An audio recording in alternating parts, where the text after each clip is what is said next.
Well, it is a somber day of remembrance across the country for the victims of the September 11th, 2001 terror attacks.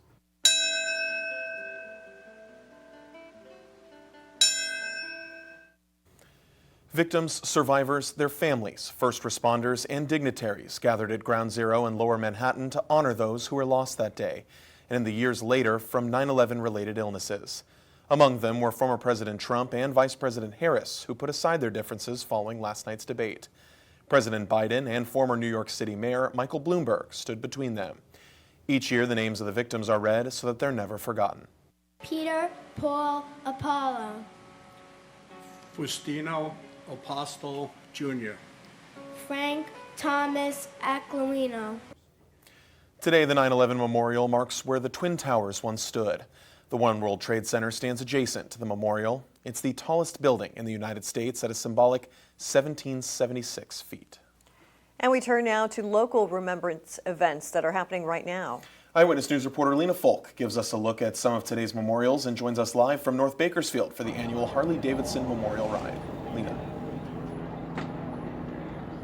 Yeah, Michael, this is actually the 19th year that the Harley-Davidson Bakersfield has been doing this ride to commemorate the victims of their lives lost during 9/11. And their plan is starting at 6 p.m. They're going to go to the 9/11 memorial here in town, where actually earlier this morning, a new memorial was unveiled there to honor the life of a flight attendant who has ties to our community. Every person who was lost that morning was someone very special to someone, and we must always cherish them and their memories. A 22-foot-long steel piece from the World Trade Center stands in Southwest Bakersfield. And 8 years after the artifact arrived to Kern County, joining the 9/11 memorial is the Betty Ann Ong bench, put in place to honor American Airlines flight attendant Betty Ann Ong, who was killed during the attacks. I think there's mates that we can't breathe. I don't know. I think we're getting hijacked. Ong was on the first of the 4 passenger planes hijacked on September 11th. Ong's older sister, Kathy Herrera Ong, says Ong's call to ground authorities was the first indicator to the outside world that America was under attack, also highlighting her sister's connection to Kern County. Betty spent a lot of time here in Bakersfield because our parents had a second home here. And I have to tell you that she loved DeWar's ice cream. And I can still see her rubbing her tummy and going, yum.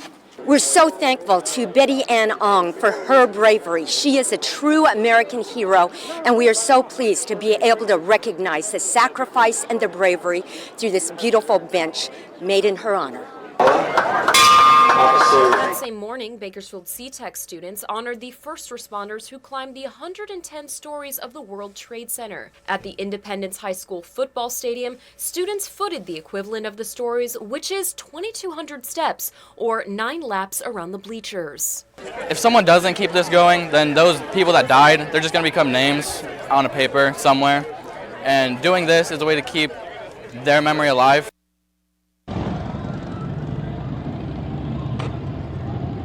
And part of keeping that memory alive exists within memorials such as the Betty Ann Ong bench. Now, at today's ceremony, her older sister said that she hopes someone will come and sit on the bench to remember, to reflect, and to renew. Reporting in Northwest Bakersfield, Lena Folk, Eyewitness News. Hi, I'm Rochelle Murcia with Eyewitness News Bakersfield Now on YouTube. Thank you for checking out our YouTube channel, where we have tons of great content to choose from. While you're here, go ahead and click on the subscribe button right there. That way you can stay up to date on all the things related within Kern County. Thanks for watching.